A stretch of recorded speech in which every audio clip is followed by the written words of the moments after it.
Now that you got a super catchy hook in the bag, how do you loop it up without people getting sick of it? Find out in today's video, which is day 13 of our Hack Music Theory Advent Calendar.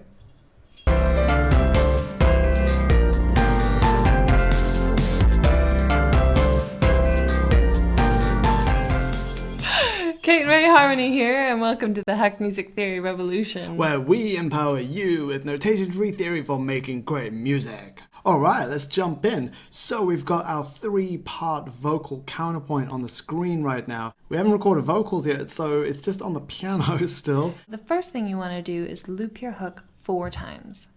Then have a listen through, and at the exact moment that it stops thrilling you and starts sounding repetitive, hit that pause button. Alright, here we go.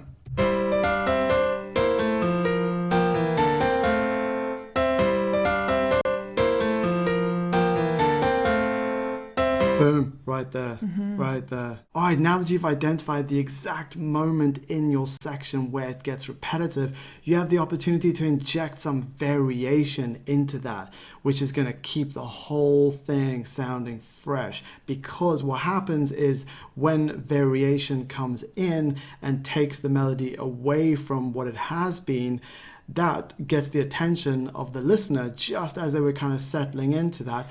But then, as soon as you've got their attention, you go back to how it was, and then it sounds familiar, and they love it. You'll find that it's usually the third loop where things start sounding repetitive. So a couple of options are to vary the third loop, or you can preempt the repetitiveness by varying the second loop. Exactly, and when you vary the second loop, another cool hack is to vary the fourth loop. So you have like a A, B, and that actually extends your melody. So it sounds like your melody is actually twice as long.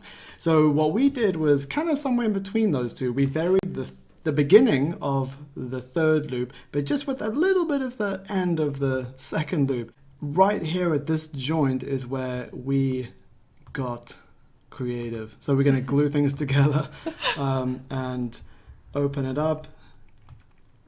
So this is where we're at right here. And this note is very distinctive, being on that offbeat. And the more distinctive a note, the easier it is for it to get too repetitive.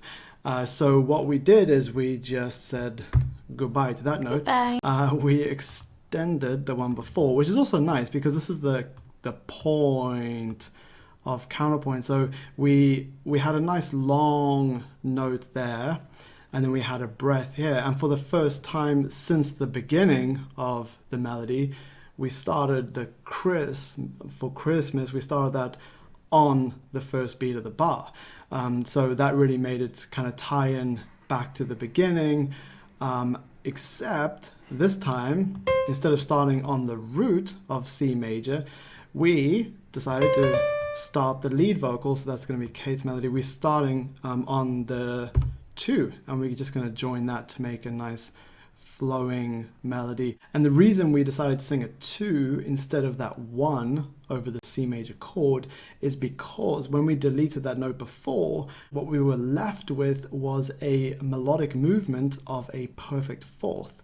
And perfect fourth and perfect fifth intervals in melodies are kind of boring, and we wanted something strong and colorful, so we just lifted the 1 up to a 2 and problem solved. And on that note, actually remember that whenever you delete a note in the melody, you are creating a new interval from the 2 notes on either side of that. So this is something that happens a lot if you have a singer singing your melody and they're like, oh, I'll just leave out that note, no harm done. It's like, well, actually you just created a weak interval by leaving out that note.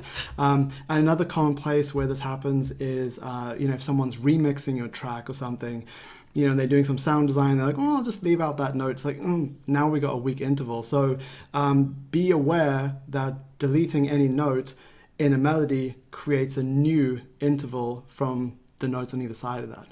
By the way, if you want to learn how to write great melodies, then just use the melody checklist in our Songwriting and Producing PDF. The link is below.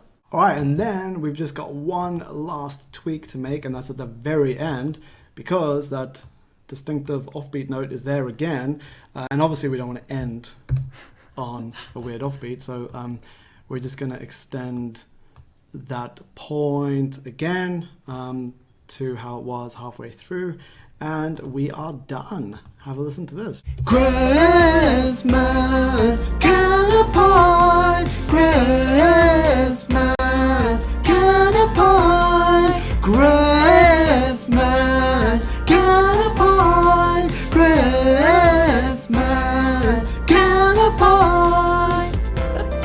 There's only 8 days left till the big reveal of our Christmas single, so be sure to subscribe and hit the bell to get notifications. Also, if you missed any of the previous videos, check out our Christmas Counterpoint playlist.